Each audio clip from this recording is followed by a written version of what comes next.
फिलहाल इस वक्त एक बड़ी खबर आ रही है, सीधे उसका हम रुख करेंगे। तिरुपति मंदिर के प्रसाद को लेकर जारी सियासत के बीच प्रसाद की पुरानी रिपोर्ट सामने आई है। तिरुपति के प्रसाद को लेकर रिपोर्ट सामने आई है। बड़ी खबर, बड़ी जानकारी इस वक्त ये है, मछली के तेल के इस्तेमाल की पुष्टि हुई है। तिरुपति के प्रसाद को लेकर जो रिपोर्ट आई है उसमें मछली के तेल के इस्तेमाल की पुष्टि हुई है। ये रिपोर्ट जुलाई की बताई जा रही है। आपको बताते चले कि आंध्र के सीएम चंद्रबाबू नायडू ने यह दावा किया था कि पिछली सरकार में तिरुपति के मंदिर में मिलने वाले प्रसाद में जानवरों की चर्बी का इस्तेमाल किया जा रहा है। हिंदुओं की आस्था के साथ खिलवाड़ किया जा रहा है। उन्होंने ये भी कहा था कि उनकी सरकार आने के बाद इस पर रोक लगाई गई है, जिसके बाद ये रिपोर्ट सामने आई है जो कि जुलाई महीने की है, जब चंद्रबाबू नायडू सीएम नहीं थे। पिछले ही महीने टीडीपी की ओर से मंदिर में मिलने वाले लड्डू प्रसाद को लेकर भी व्यवस्था बदली गई थी और बिना दर्शन के लड्डू पाने वाले भक्तों के लिए आधार कार्ड जरूरी कर दिया गया था। अपूर्वा जयचंद्रन हमारी संवाददाता इस वक्त हमारे साथ जुड़ चुकी हैं और ज्यादा जानकारी के साथ। अपूर्वा, यकीनन ये रिपोर्ट हैरान भी करती है, परेशान भी करती है। क्या और जानकारी, क्या और खुलासे हुए हैं रिपोर्ट के बारे में? विस्तार से हमारे दर्शकों को आप जानकारी दें। जी बिल्कुल, जैसे आप देख सकते हैं रिपोर्ट जुलाई को हुआ था। 17 जुलाई को एक कंप्लेंट के द्वारा इस टेस्ट को की गई थी। घी जो है उसका क्वालिटी टेस्ट कराने के लिए, और घी क्वालिटी टेस्ट कराने के लिए ये जो लैब को भेजा गया था, वहां से हमें ये रिपोर्ट का टेस्ट रिजल्ट आया है कि ये घी बहुत अडल्ट्रेटेड घी था और इस घी में कई सारे भी इसको क्या बोलते हैं, एनिमल फैट भी यूज किए गए हैं। जैसे आप देख सकते हैं वो रिपोर्ट में, तो उसमें ये भी लिखा है कि फिश ऑयल भी यूज किए हैं और बीफ टैलो इसको भी यूज करके बनाया गया है करके ये रिपोर्ट का फाइंडिंग्स हमें ये बताया जा रहा है। आप ये भी देख सकते हैं कि अभी कुछ ही महीने पहले जो Naidu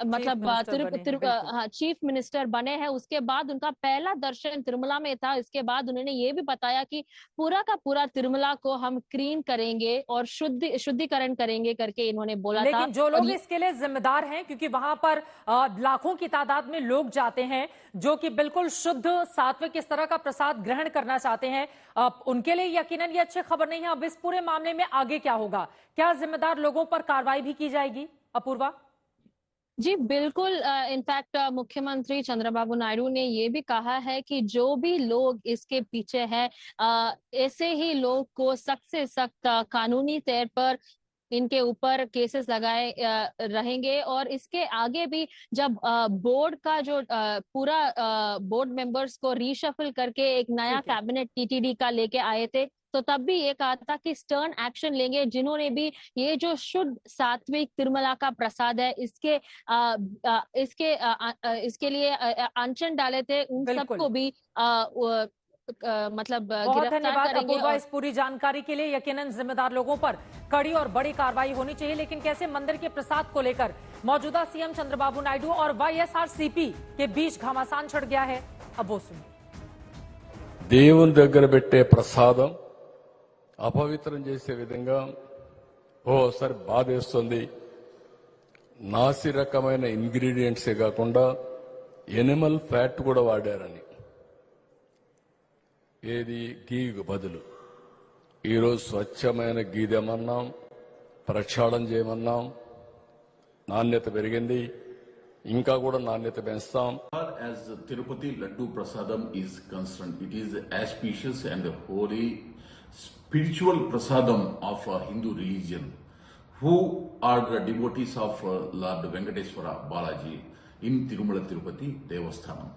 Unfortunately, the then YSRCP government under the leadership of Jagan Mohan Reddy, the ingredients for the preparation of this auspicious laddu, most particularly ghee, substandard quality ghee, had utilized, and those corrupt practices which used to malign the spirituality and the divine spirit of Tirumala Tirupati Devasthanam devotees. We are strongly condemning such a kind of irresponsible, arrogant governance against to the Hindu religion which happened during the YS Jagan Mohan Reddy governance. Tirupati Tirumala Devasthanam को लेकर के आंध्र प्रदेश के मुख्यमंत्री श्री चंद्रबाबू नायडू ने जो रहस्योद्घाटन किया है, यह बहुत ही गंभीर किस्म का धार्मिक अपराध है। मंदिर के प्रसाद में जानवरों की चर्बी युक्त घी का प्रयोग जगनमोहन रेड्डी की सरकार में किया जा रहा था। वस्तुतः अखिल भारतीय संत समिति का मानना है कि मठ मंदिर चलाना सरकारों के काम नहीं है, परंतु सरकारों के वेस्टेज इंटरेस्ट के कारण देश के 4 लाख मंदिर इनके कब्जे में है। यह बहुत ही धार्मिक दृष्टि से अक्षम्य अपराध है। क्या इस्लाम या क्रिश्चियनिटी अपने संप्रदायगत कार्यों में हिंदुओं को हस्तक्षेप की अनुमति देगा? कतई नहीं देगा। कई सवाल इसको लेकर खड़े हो रहे हैं। आगे क्या होता है इस पर रहेगी हमारी नजर।